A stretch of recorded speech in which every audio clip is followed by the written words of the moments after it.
This is the panel project group for Marco, Marcello, and me. Right? Okay, so first we will see the first topic, which is the analysis of commodities chosen and the S&P 500. Then the analysis of the optimal portfolio. And finally, the analysis of the optimal portfolio and comparison of the two funnel portfolios. Okay, first, the analysis of chosen commodities and the S&P 500. So first, the data are taken since 2010 till May 2023 on a monthly basis. The risk-free rate is the actual US 10 years. The RBOB regular gasoline has the highest average return with 1.34% and most volatile return, 16%. Its skewness return is positively skewed, and the rest are approximately symmetrical. The RBOB kurtosis is highly positive. Distribution is more peaked than normal. The Jack Bera is higher than 5.99 for all commodities and the S&P 500, but not for the platinum and gold, where we reject the hypothesis. All the Sharpe ratio are slightly negative, meaning that it's better to invest in the risk-free rate. Actually, this can be explained by the highest interest rate and by the Federal Reserve that is rising the interest rates, which means that it's much better to invest in the risk-free rate, and that's why actually we have some negative Sharpe ratio. And we took the US 10 years to see if it's interesting to invest right now in these commodities or no. But since the Sharpe ratio is negative, so it's not interesting. Okay, now we're going to talk about the correlation between the commodities. From the correlation matrix below, we can see that the strongest correlation is the one between gold and silver. Then there is the platinum and silver that is equal to 0.69, but also the value of the pairs of gold, platinum, and kerosene gasoline is quite high, equal to 0.58. But on the other hand, there is almost no correlation between gold and gasoline and gold and kerosene that is equal to 0.054. After the correlation, we took in analysis the covariance. So go on the other slide.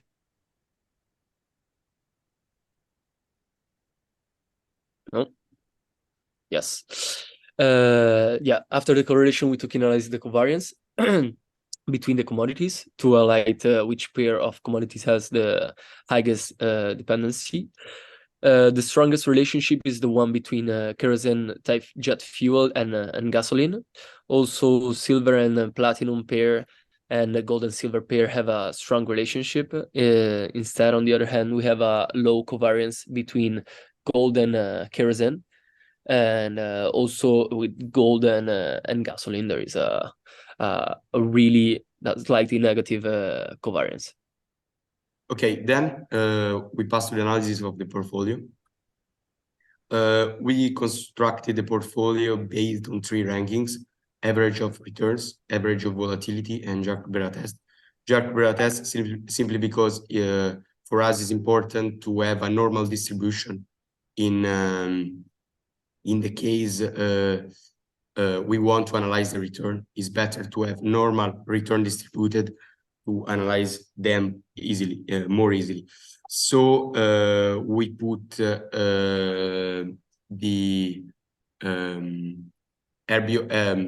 we did the average for the returns, volatility, Jack-Bera. Then we did an average of the rankings, and then we give incremental weights if the position is higher.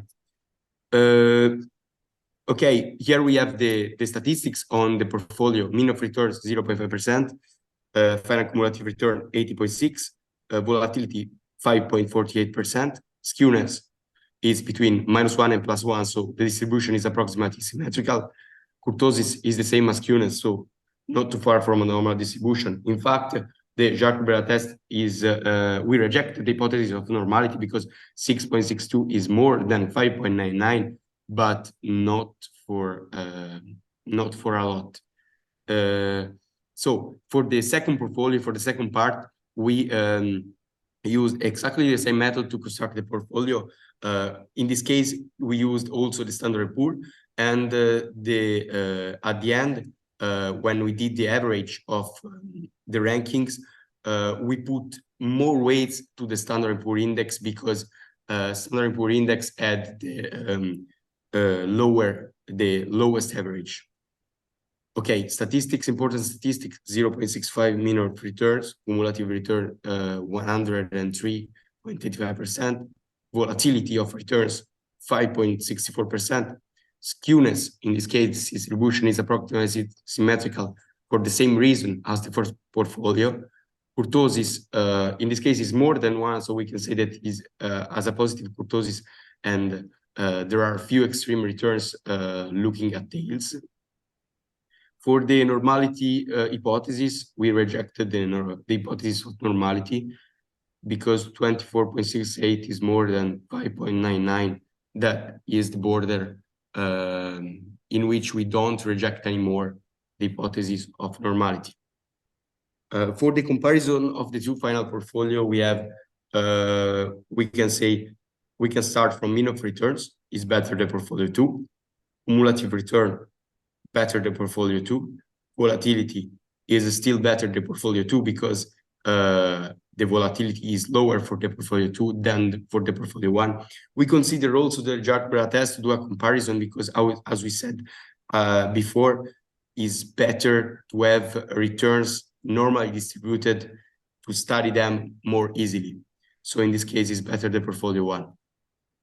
For the correlations, Mario will say something. Yes, okay. So for the correlation, we can see that the gold and the kerosene and silver and gasoline has a low correlation with the S&P 500. It's very understandable, but with the platinum, we can see that actually there is a small correlation because actually the platinum is used for cars components and electronic components, which means that it is correlated to the economy and to the well-being of the companies. So that's why we can see a small correlation with the S&P 500. Yeah, obviously this is the explanation of why the second portfolio is more diversified in general, looking at these low correlations. As Mario said, the only exception was platinum, that has we can say a medium correlation, but also pretty low. And this is our presentation. Thank you very much for all, and goodbye.